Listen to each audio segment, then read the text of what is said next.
and the Seneca, and that formed the League of Five Nations. And the League of Five Nations ultimately became the League of Six Nations, which is still current here today, when the Tuscaroras joined in the 1700s. So what I'm trying to point out is that we have had people here for centuries, and in that case, 100 years before Christopher Columbus even discovered Turtle Island here. So what I would like to do is thank the Haudenosaunee, the Mohawks, the Oneida, the Seneca, and that, as well as the Anishinaabe, the Ojibwe, the Potawatomi, and certainly the Mississaugas as a new credit, who were right here in the Toronto area, for allowing us to use their territory for this marvelous, marvelous event. And so Chimagwich to each and every one of those groups that were here long before the Western European ever arrived. And by saying thank you to them, I remind everybody here that, yeah, we were here for a long time and still are. Okay? Is that good? Who's next? Oh, wait a minute. Okay. How's that? Chimagwich, thank you so much. Great Bear, it's an honor to have you here and to start that territorial acknowledgement. Thank you so much. So next we're going to turn to actually the Executive Director of Learn Through the Arts. Sean Elder is going to talk a little bit about the program that you're going to see today and give you a bit of a context for where we're coming from. So I'll turn it over to Sean without further ado. Thank you. So I'm going to ask you a couple questions. So who knows what an Executive Director is? Anybody got an idea? In movies, eh? That sounds pretty good, actually. Anybody else have any thoughts on that? No? Okay. Well, it's my privilege to be here today to invite all of you and to thank you for coming out today and to introduce our program today, which is all about kids both here and across the country. And I think what we're going to learn today is what all of you have done through the Learning Through the Arts program. And a couple of questions. You can see them all in the background here. I want to ask a couple of questions first before we get started. How many people here love technology? All the hands going up. Okay. How many in the room love the arts? Beautiful. That's great. We love to see that.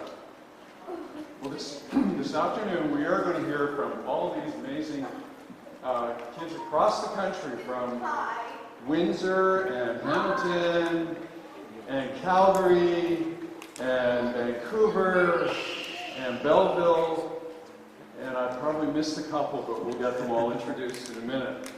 And so this is an amazing experience that we're all going to be able to learn together right across Canada here today. And before we start, I just wanted to thank the funders who made this event possible, and they are in the room here today, so I want to just ask Karen Buckets to stand and be acknowledged, because the Buckets are really doing some of our work.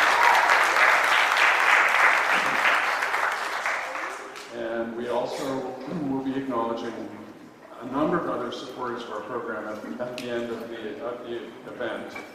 But for now, we want to introduce our panelists to you, because you're going to hear from the students, but you're also going to hear from our panel members. So I'll hand this back over to John Scully. Thanks so much, Sean. Thank you again to the Buckets family and to all of the funders who helped make this program in your classrooms take place.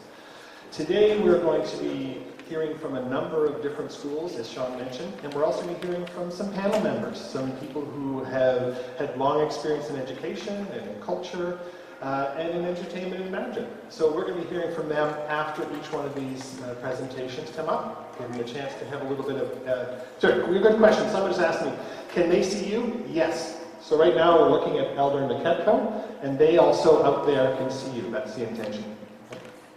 All right, so I'm going to introduce our panel so that you can, I'm going to introduce some of them and we'll trade off between Pablo and I, but before I introduce them, I'll just introduce myself. I'm John Scully. I coordinate the new media programs for Learning Through the Arts. And I'm really delighted to have the opportunity to work with artists and teachers and students like you across the country. And that's what we're continuing to do today, to celebrate some of the works that you do.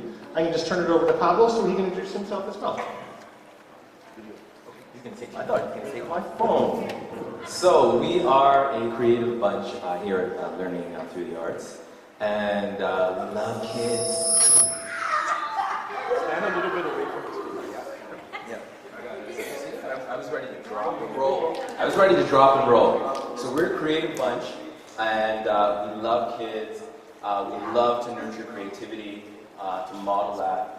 And it's all about the future of learning. It's all about you guys finding new ways to do things, to solve problems, real-world problems, and fulfilling yourselves and contributing to the world, making a better world and making the most of your world. So that's what we do. We do it in a fun and a creative way. I'm involved or responsible for community partnerships as well as certain projects, particularly the Youth Beat project, music and really about music and fun, okay? So that's I see a hand here. When kids do that, it's just like, I'm thinking you're going to ask a question, so you drew my eyes. So, thank you so much.